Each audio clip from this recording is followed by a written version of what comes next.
Praise the Lord, hallelujah. प्रभूच्या सानिध्यात पुन्हा एकदा त्याचा शब्द ऐकण्यासाठी आमच्या जीवनात एक संधी दिली, एक मोका दिला. अनेक जण आजच्या दिवसासाठी मुकले, ते आजचा दिवस पाहू शकले नाही. पण धन्य आम्ही आहोत, देवाच्या चरणाकडे बसून त्याचा शब्द ऐकण्यासाठी आमच्या जीवनामध्ये एक संधी दिलेली आहे. त्याबद्दल प्रथम प्रभूला धन्यवाद देऊया आणि देवाच्या वचनाकडे पाहूया.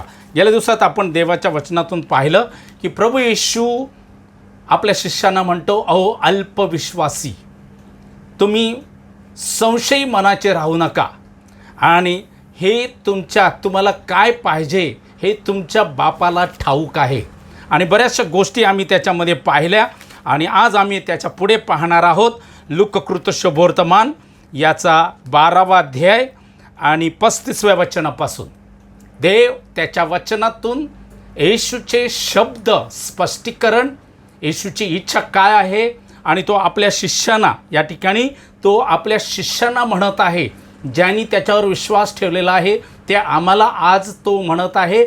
आणि त्याचा वचन हे जिवंत आहे, त्याचा शब्द हा जिवंत आहे, आमच्या जीवनामध्ये तो कार्य करणार आहे. आणि म्हणून 35व्या वचनापासून आपण पाहूया.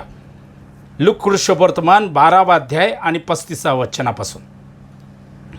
तुमच्या कंबरा बांधलेल्या व तुमचे दिवे लागलेले असोत आणि जी माणसे आपला धनी लग्नाच्या मेजवाळीहून केव्हा माघारी येईल आणि त्याने येऊन दार ठोकल्यावर आपण लागलेच त्यांच्यासाठी ते उघडावे म्हणून त्याची वाट पाहतात, त्यांच्यासारखे तुम्ही असा. धनी येईल तेव्हा जे दास जागत असलेले त्याला आढळतील ते सुखी. मी तुम्हास खचित सांगतो की तो स्वतः कंबर बांधून त्यांना जेवायला बसवील व जवळ येऊन त्याची सेवा करील. आणि जर तो रात्रीच्या 2ऱ्या किंवा 3ऱ्या प्रहरी आला व त्याला ते दास तसेच जागत असलेले आढळले तर ते सुखी आहेत.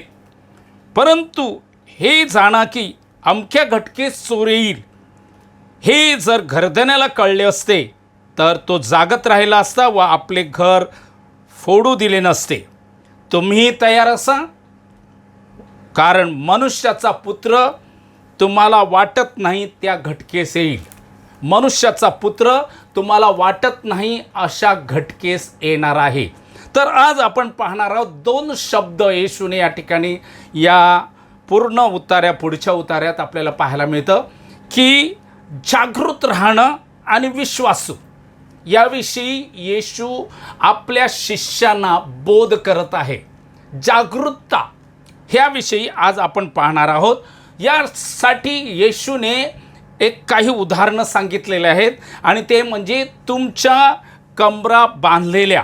तर या ठिकाणी ज्यावेळेला आपण पाहतो जागृत कसे राहू शकतो, येशू काय म्हणतो नेमका, म्हणजे काय झोपायचंच नाही, तर नेमकं आपण पाहूया. या ठिकाणी येशू म्हणतो की तुमच्या कंबरा बांधलेल्या व दिवे लागलेले असोत.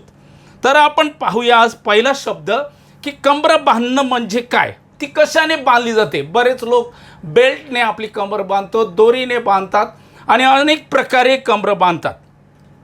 तर या ठिकाणी आपल्याला पाहायला मिळतं काही जण आपलं अन्न धष्टपुष्ट खाऊन, चांगलं प्रोटीन खाऊन आपली कंबर कसत असतात. परंतु येशूला नेमका या ठिकाणी काय म्हणायचं आहे हे देवाच्या वचनातून आपण पाहूया. आणि देवाचं वचन आपल्याला दुसरं वचन स्पष्टीकरण करून सांगते की जागृत कसे आम्ही राहू शकतो याविषयी इफिस्करास पत्र याचा 6वा अध्याय आणि 14व्या वचनात असं लिहिलेलं आहे. तर खरेपणाने आपली कंबर बांधून, हालेलुया, या ठिकाणी जी शस्त्र सामुग्री सांगितलेली आहे की तुम्ही ती घेऊन उभे राहा. आणि त्याच्यामध्ये हा एक शब्द आहे, हे एक शस्त्र आहे, खरेपणाने आपली कंबर बांधणं. ज्या वेळेला आम्ही आपली कंबर ही खरेपण कोण आहे, खरं ख्रिस्त, आणि ख्रिस्ताला पांघरून, हालेलुया, जर ख्रिस्त आहे तर आम्ही त्याच्या न्यायपणात आहोत. ज्यांनी त्याच्यावर विश्वास ठेवला त्याने त्याची लेकरे होण्याचा अधिकार दिलेला आहे. आणि ज्यांना लेकरे केलेलं आहे त्यांना त्याने धर्मी ठरवलेलं आहे. तर आम्ही आमच्या पापामध्ये मेले असताना येशूवर विश्वास ठेवण्याने आमच्या सर्व अपराधाची, सर्व अन्यायाची क्षमा केली आणि आम्हाला खरेपणामध्ये उभं केलेलं आहे ख्रिस्तामध्ये. तर त्या ख्रिस्तामध्ये ज्या वेळेला आम्ही उभे राहतो, ख्रिस्ताच्या वचनाला धरून उभे राहतो, बऱ्याच वेळेला आमची तारांबळ होते. आम्ही जगातल्या गोष्टी धरतो आणि देवाचं वचन याची सर्व भेळमेळ करतो. परंतु लक्षात ठेवा, फक्त ख्रिस्त खरेपणाने आपली कंबर बांधून, 1 पेत्र 1 अध्याय आणि 13 वचनात लिहिले, म्हणून तुम्ही आपल्या मनाच्या कंबरा बांधून सावध असा आणि येशू ख्रिस्ताच्या प्रगट होण्याच्या वेळेस जी कृपा तुम्हाला प्राप्त होणार आहे तिची पूर्ण आशा धरा. 1 पेत्र 1 अध्याय आणि 13 वचनात जी कृपा या ठिकाणी सांगितले, तुम्ही आपल्या मनाच्या कंबरा बांधायच्या आहेत. हे कशाने बांधू शकतो? ही कृपा आमच्यासाठी प्रभूने पुरवलेली आहे आणि आम्ही या कृपेमध्ये आहोत, कृपेच्या काळात आहोत. आणि ही ज्यांच्यावर प्रभूने कृपा केलेली आहे ते तारण पांघरलेले आहेत. त्यांनी तारणाचा स्वीकार केलेला आहे, ख्रिस्ताचा स्वीकार केलेला आहे. आणि ज्यांनी ख्रिस्ताचा स्वीकार केलेला आहे ते कृपेखाली आहेत. आम्हाला आमच्यावर त्याने कृपा केलेली आहे आणि म्हणून ह्या कृपेच्या काळामध्ये आम्ही सावध राहावं आणि या जगाशी मिळू नये, जगातल्या गोष्टीशी मिळू नये. आणि म्हणून या ठिकाणी सांगितलं आहे, मनाच्या कंबरा बांधायचा आहे आणि सावध पण राहायचं आहे. जर ख्रिस्त येशू प्रगट होईल त्या होण्याच्या वेळेला आम्हाला जी अधिक दुसरी कृपा प्राप्त होणार आहे. आता जी कृपा आहे ती वेगळी आहे आणि येशू प्रगट होईल त्यावेळेला अचानक क्षणात एक विशेष कृपा प्रगट होणार आहे. आम्ही बदलले जाणार आहोत. जे जिवंत आहेत ते गौरवी शरीरात ही कृपा, हालेलुया, आता जी आमच्यावर कृपा केलेली आहे, आम्ही सार्वकालीन जीवनाचे वाटेकरी झाले आहेत. जीवनाच्या पुस्तकात आमचं नाव लिहिलेलं आहे, विसरू नका. हालेलुया. आम्ही जीवनासाठी आहेत, मरणासाठी नाही. तर तिची पूर्ण आशा धरा. त्या सार्वकालीन जीवनाची जी कृपा प्रगट झाली आहे तिची आशा धरा. हालेलुया. मी कृपेखाली आहे. मी हालेलुया या जगाखाली, जगाच्या नियमाखाली नाही, तर प्रभूच्या कृपेखाली आहे. आणि म्हणून ही कृपा म्हणजे तारण. हालेलुया. आणि हे तारण आम्हाला प्राप्त झाले आहे आणि हे पूर्ण तारण जेव्हा येशू ख्रिस्त प्रगट होईल त्यावेळेला एक विशेष कृपा प्रगट होणार आहे. हालेलुया. आता आम्ही काय आहोत आणि नंतर काय होऊ हे अजून प्रगट झालेलं नाही. म्हणून आता आम्हाला काय करायचं आहे, ती येशू प्रगट होण्याच्या वेळेला ही कृपा विशेष प्रगट होणार आहे, तिची आशा धरूया. आम्ही सारे बदलले जाऊ. मेलेले ते गौरवी शरीरात उठणार आहेत. कुठेही गेलेले असले तरी बदलणार आहोत. आणि म्हणून त्या कृपेची निर्गमाच्या पुस्तकामध्ये आपल्याला पाहायला मिळतं. ही कंबर बांधण्याविषयी इस्रायल लोकांना परमेश्वराने ज्यावेळेला मिस्राच्या दास्यातून बाहेर काढलं आणि त्या शेवटल्या रात्री परमेश्वराने त्यांना सांगितलं होतं की तुम्ही अशा प्रकारे करा. मोशेद्वारे त्यांना सांगितलं आणि त्यामध्ये आपल्याला पाहायला मिळतं निर्गमाचं पुस्तक याचा 12वा अध्याय आणि 11 वचन. मी वाचतो तुमच्यासाठी. निर्गमाचं पुस्तक 12वा अध्याय आणि 11 वचन. आणि तुम्ही ते असे खा. त्यांच्यासाठी एक कोकरू घ्यायला सांगितलं होतं त्या रात्री. कुटुंबाच्या प्रमाणे ते कोकरू घ्यायचं आहे आणि ते कशा रीतीने खावं, हे कोकरू ख्रिस्ताचं दर्शक होतं. ते कोकरू कापून त्या कोकऱ्याचं रक्त घराच्या कपाळपट्टीवर लावायचं होतं आणि ज्या घराच्या कपाळपट्टीवर रक्त असेल त्याला मरण घात करणारा दूत ओलांडून जाणार होता. हालेलुया. जो लावणार नव्हता, कोकरू मारलं आणि खालं, त्यांना घात होईल. पण ज्यांनी आपल्या घराच्या कपाळपट्टीवर ते कोकऱ्याचं रक्त लावलेलं आहे त्याला मरणदूत घात करणारा दूत, जो मिस्रमध्ये फारो आणि त्याच्या लोकांमध्ये फिरणार होता मारण्यासाठी, तो इस्रायल लोक त्याच देशात राहून त्यांच्यासाठी तो घात झाला नाही. तर त्याच्यासाठी त्यांना सांगितलं होतं की तुम्ही अशा रीतीने ते खा, तुमच्या कंबरा बांधलेल्या, तुमच्या पायात तुमची पायतण व तुमच्या हातात तुमची काठी असता तुम्ही ते घाईघाईने खा. ते यहोवाचे वलांडण आहे. हालेलुया. कंबर बांधणं हे आपल्याला पाहायला मिळतं या ठिकाणी. म्हणजे नेमका काय? तो कंबर बांधून ते कोकरू खाण्यासाठी सांगितलं होतं आणि ते कोकरू खाणं, हालेलुया, म्हणजे कोकऱ्याचं बलिदान, ख्रिस्ताचं बलिदान आम्हाला दाखवतं. आणि ख्रिस्ताचं बलिदान म्हणजेच यहोवाचा वल्हांडण. आज जर तो ख्रिस्ताचा वल्हांडण, कोकऱ्याचं रक्त विश्वासाच्या द्वारे आम्ही आमच्या अंतःकरणावर लावतो की प्रभू येशू तुझं रक्त मी माझ्यावर लावतो, ही गोष्ट ज्या वेळेला आम्ही करतो त्यावेळेला तो यहोवाचा वल्हांडण पाळतो. आणि जो यहोवाचा वल्हांडण पाळतो त्याची जागा नरकातून निघून गेली आहे आणि तो स्वर्गाचा भागीदार झालेला आहे. मरणदूत त्याला ओलांडून जाणार आहे, मरणदूत त्याला ओलांडून गेलेला आहे. आम्ही मरणात राहणार नाही आणि म्हणून ही कंबर बांधायला सांगितली होती आणि अशा प्रकारे तयारी करायला सांगितली होती. आज देखील येशू प्रगट होईल त्यावेळेला आम्हाला त्या प्रगट होण्याच्या वेळेला कंबर बांधायला सांगितलेली आहे. तर कंबर बांधणे म्हणजे कृपा. ही कृपा प्राप्त होणे, मरणातून जीवनात जाणे, मरणदूत ओलांडून जाणं, ही गोष्ट आहे. तर ज्या वेळेला आम्ही आपली कंबर खरेपणाने बांधतो, ख्रिस्ताने परिधान करून, हालेलुया, त्यावेळेला आपल्याला पाहायला मिळतं की आमच्यापासून ते मरण निघून जाणार आहे. आणि म्हणून तो यहोवाचा वल्हांडण काय, नव्या करारात त्याचं स्पष्टीकरण केलेलं आहे. 1 करीन 5 अध्याय आणि 7 वचन मी वाचतो. तर जुने खमीर काढून टाका, यासाठी की जसे तुम्ही बेखमीर आहात तसे तुम्ही नवा गोळा व्हावे.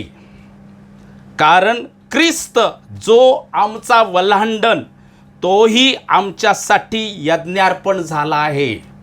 तर या ठिकाणी सांगितलं आहे हा वल्हांडण कसं आहे, जुनं खमीर, अरे तुरे झगडे, हालेलुया, आणि सैतान हीच गोष्ट कुटुंबात आमच्या जीवनात फूट पाडायला, राग क्रोध करायला येतोय.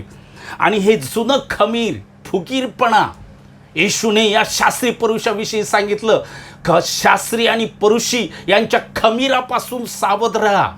आणि म्हणून या ठिकाणी सांगितलं हे जुनं खमीर काढून टाका, यासाठी की तुम्ही बेखमीर आहात तसे तुम्ही नवा गोळा व्हावे. कारण ख्रिस्त जो आमचा वल्हांडण काय आहे, हा वल्हांडण सण काय आहे, ख्रिस्त आहे.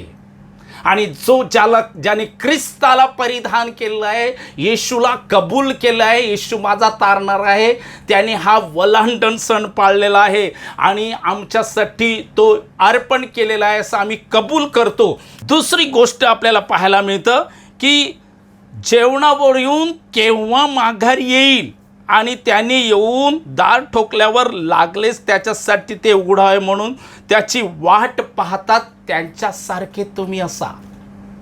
हालेलुया. यासारखे येशू म्हणतो तुम्ही असे तयार राहा.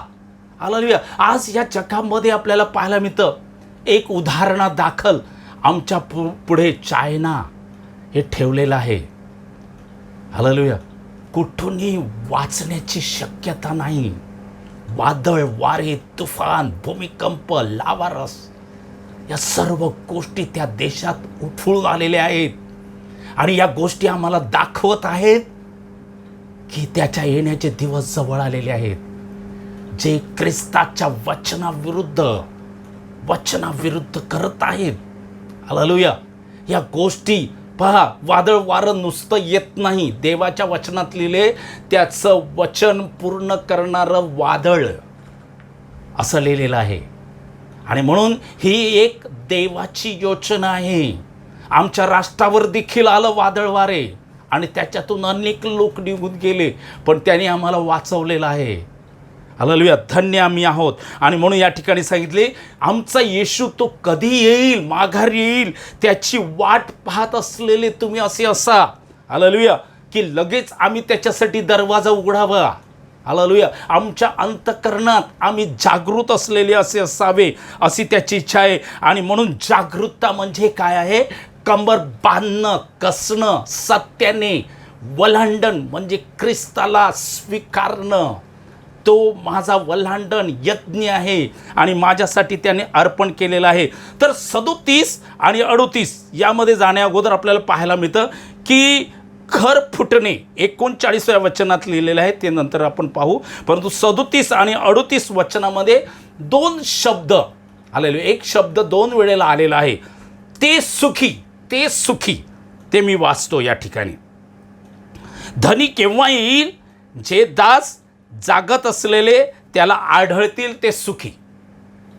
हालेलुया, ज्या वेळेला आमचा प्रभू येशू येईल आणि जे दास जागत असलेले आढळतील, हालेलुया, ते सुखी आहेत. आणि म्हणून दुसरं एक वचन 39व्या वचनात लिहिलेलं आहे आणि 38व्या वचनात, आणि जर तो रात्रीच्या 2ऱ्या किंवा 3ऱ्या प्रहरी आला व त्याला जे दास तसेच जागत असलेले आढळले तर ते सुखी. तर या ठिकाणी आपल्याला पाहायला मिळतं, धनी केव्हा येईल? तेव्हा जे दास जागत असलेले त्याला आढळतील. आणि दुसऱ्या 38व्या वचनात लिहिले, त्याला ते दास असे जागत असलेले असतील. हालेलुया, आम्ही जागृत असलेले आढळावे, असतेच सुखी. आम्ही तेव्हा सुखी होणार आहोत.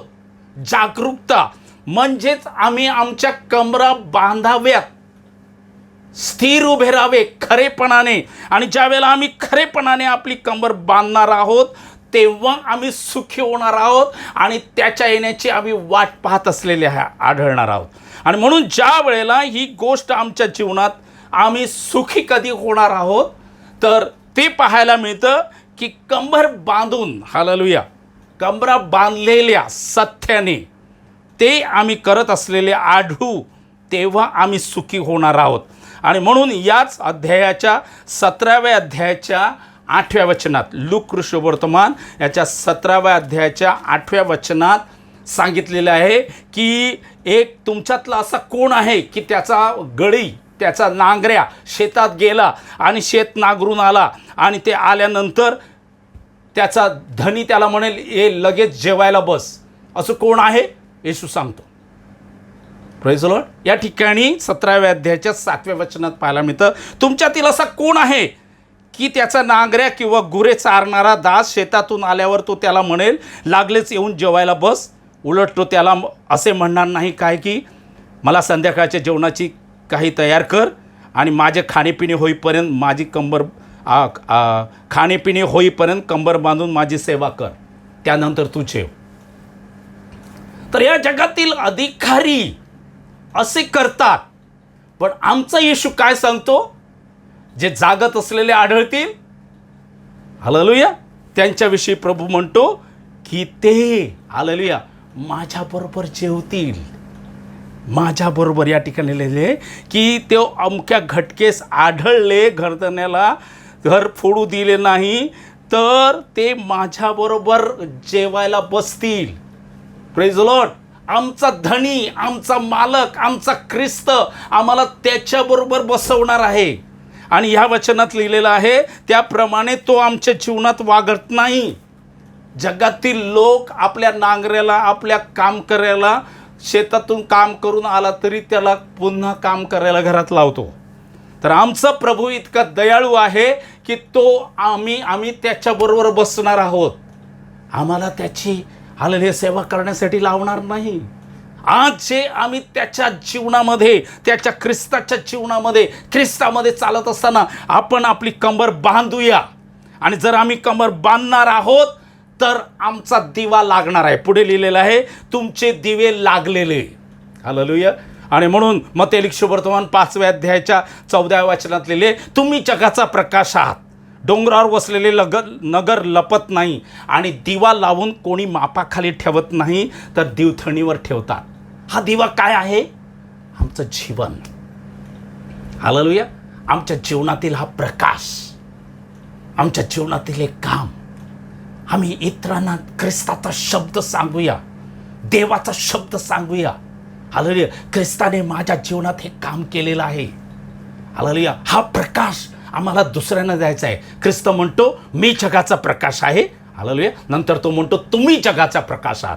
आणि दिवा लावून कोणी मापाखाली ठेवत नाही. आम्हाला आमच्या जीवनाचा दिवा जर लावलेला आहे, त्याने प्रज्वलित केलेला आहे, प्रकाश दिलेला आहे, तर त्याचं फळ दिसलं पाहिजे. आम्ही दुसऱ्यांना ख्रिस्त प्रगट केला पाहिजे. आणि जर ते करत नाही तर आमच्यामध्ये प्रकाश नाही. आज जर आम्ही ख्रिस्ताचा शब्द दुसऱ्यांना देत नाही, साक्ष देत नाही, तर आमच्यात प्रकाश नाही. हालेलुया. आम्ही ख्रिस्ताचे नाहीत, आमचे दिवे लागलेले नाहीत, तर विझलेले आहेत, मंद झालेले आहेत. आणि म्हणून दिवा लागलेले असे असावेत. आणि म्हणून लूका सुवर्तमान 8वा अध्याय 16, 17, 18 वचनात आपल्याला मिळतं की कोणी दिवा लावून मापाखाली ठेवत नाही, म्हणून तुम्ही तसे जे ऐकता याविषयी जपा. ज्याचा दिवा लागलेला आहे तो आपल्या जीवनात आपण कसं ऐकत आहोत. सर्वच गोष्टी ऐकू नका. हालेलुया. Praise the Lord. सर्वच गोष्टी ऐकू नका. जे चांगलं, जे सत्य, जे काही खरं, हालेलुया, त्याचं मनन करा. पण मनुष्य काय करतो? असं का झालं नाही, असं का बोललं, नकारार्थी नेहमी घेतो. याने असं बोललं म्हणून असं झालं. नाही, येशू तुझ्यावर प्रीती करतो. हालेलुया. अशी म्हण आहे की कावळ्याच्या शापाने ढोर म्हणजे जनावर कधी मरत नाही. कोणी विनाकारण दिलेला शाप लागत नाही.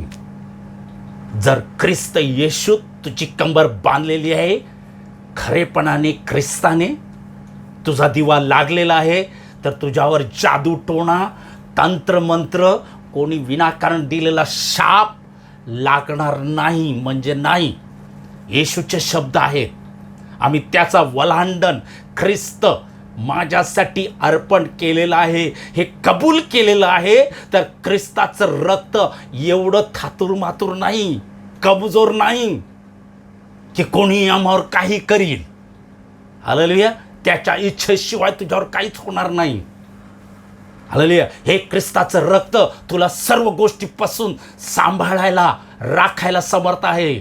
आमचा परमेश्वर बलशाली आहे. सैन्याचा यहोवा म्हटलंय त्याला. माहिती आहे सैन्याचा यहोवा याच्या शब्दाचा अर्थ? मोठं सैन्य त्याच्याकडे आहे. हालेलुया. आणि तो तुला त्या कठीण स्थितीतून सोडवायला समर्थ आहे. विश्वास मात्र धर, म्हणजे तू देवाचं गौरव पाहशील. आणि म्हणून या ठिकाणी लिहिलेलं आहे, तुझा दिवा लागलाय दिवा. हालेलुया. येशूचा प्रकाश तुझ्यात आहे, तर तो प्रकाश आहे ख्रिस्त प्रगट कर. आणि जर ख्रिस्त तू सांगत नाही, साक्ष देत नाही, तर तुझा दिवा विझलेला आहे. हालेलुया. जर ख्रिस्ताची आराधना, देवाचं वचन ऐकणं याविषयी तुला कंटाळा येत आहे, सांगायला भीती वाटत आहे, तर ख्रिस्ताचा प्रकाश तुझ्यामध्ये नाही. दिवा लावून कोणी मापाखाली ठेवत नाही. हालेलुया. येशूला काय म्हणायचं आहे? आमच्या जीवनात येशूने जर दिवा लावलेला आहे, प्रकाश दिलेला आहे, तर तो प्रकाश दे, वरती दिवटणीवर ठेवा. हालेलुया. आणखी एक वचन पाहूया. लूका सुवर्तमान याचा 11वा अध्याय आणि 33व्या वचनात, डोळा शरीराचा दिवा आहे आणि तो निर्दोष असतो तेव्हा तुझे सर्व शरीर उजाडाने भरलेले असते. हा डोळा शरीराचा दिवा आहे. हालेलुया. आणि या ठिकाणी तो निर्दोष असतो. हालेलुया. तर चांगलं काही ते पाहूया. ज्यावेळेला मी या सृष्टीकडे या न्यूज पाहिल्या चायनाच्या, हालेलुया, ज्या कोणती गोष्ट घडते त्यावेळेला मी पाहतो की याच्या देवाची इच्छा काय आहे. हालेलुया. परमेश्वराची इच्छा काय आहे की सर्वांनी पश्चाताप करावा. आज ज्या ठिकाणी ख्रिस्ताला नाकारत नाही, हालेलुया, त्या ठिकाणी ख्रिस्ताचा प्रकाश आहे आणि ते कोणीही अरिष्टाला भिणार नाही. हालेलुया. जर तुझा दिवा लागलेला आहे तर तो अंधाराचा प्रकाश करशील. तुझ्या जीवनात जर अंधार आलेला आहे, घाबरू नको, तो अंधारात प्रकाशेल. तुला अंधारात देखील वाट दाखवित नाही, तो तुझा पाठीराखा होईल. हालेलुया. आणि म्हणून कुठेही जा, कोणी किती काही घालू दे, सारी पृथ्वी तुझ्या विरुद्ध होऊ दे, येशूच्या विरुद्ध त्याचे लोक गेले, तो घाबरला नाही. हे बापा, त्यांना क्षमा कर. त्याने प्रार्थना केली. त्याला माहीत होतं मी पित्याची इच्छा पूर्ण करते. शास्त्री परुषी, त्याचे सखे भाऊ याकोब, यहूदा, सिमोन हे देखील त्याचे भाऊ होते. त्यांनी त्याला दोषी ठरवलं. हालेलुया. आणि म्हणून आपल्याला पाहायला मिळतं, तो डोळा हा शरीराचा दिवा आहे. तर या ठिकाणी लिहिले, तुमचे दिवे लागलेले असू देत. हालेलुया. ते निर्दोष असू दे. आपण चांगलं पाहूया. गेल्या दिवसात झालंय, आज आपली दृष्टी खोलूया. देवाचं वचनाचं अंजन घेऊया. प्रभू, माझ्या डोळ्याला तुझं अंजन लाव, तुझ्या दृष्टीतून पाहण्यासाठी. हालेलुया. भले ते अरिष्ट असो, अनिष्ट असो, माझ्या मनाविरुद्ध असू दे, पण त्याच्यात तुझी इच्छा ओळखण्यासाठी ती दृष्टी मला दे. हालेलुया. Praise the Lord. आपल्याला एक उदाहरण मी तुम्हाला देऊ इच्छितो. ज्यावेळेला दावीद राजा जंगलातून पळत होता एका ठिकाणी दुसऱ्या डोंगरावरून, शिम्मी त्याला शिव्यात शाप देऊ लागला. दावीद काय म्हणतो, त्याच्यात सोबतीचे माणसं म्हणाली, सैनिक, राजा तू बोल, आम्ही त्याचे तुकडे तुकडे करू. दावीद म्हणतो, राहू दे, यहोवाने त्याचं मुख माझ्या विरुद्ध खोललेलं आहे. हालेलुया. आम्ही काय करतो, आमची तळपायाची आग मस्तकाला जाते जर कोणी आम्हा विरुद्ध केलं तर. हालेलुया. पण दावीद म्हणतो, राहू दे, परमेश्वराने त्याचं मुख खोललेलं आहे. हालेलुया. तर तो दिवा जर तुझ्या जीवनात लावलेला आहे, तर त्या दृष्टीतून आम्ही पाहूया, हे माझ्या विरुद्ध का घडलं. राहू दे प्रभू, तुला धन्यवाद, तू याच्यापेक्षा मला चांगलं देणार आहे. चांगली गोष्ट झाली, हे माझ्या जीवनातून गेलं, तू माझ्यासाठी अधिक उत्तम करणार आहे. अनिष्टापासून माझा जीव सोडवला. अशा अनेक गोष्टी देवाच्या दृष्टीतून पाहूया. निर्दोष. हालेलुया. निर्दोष असतो डोळा, तो पाहूया. प्रभू, तुझी दृष्टी मला दे, तुझं पाहायला.